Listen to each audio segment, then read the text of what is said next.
सुना अखिलेश हमार का पता के रूप हो वही जा जाए से पहले देखो छोटका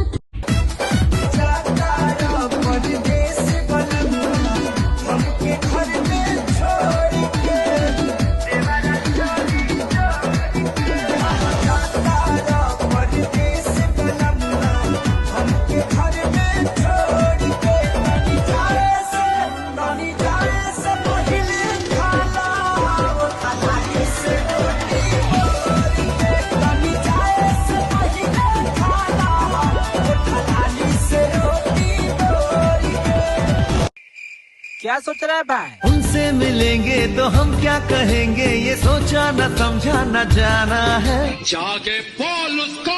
अरे काउची बोले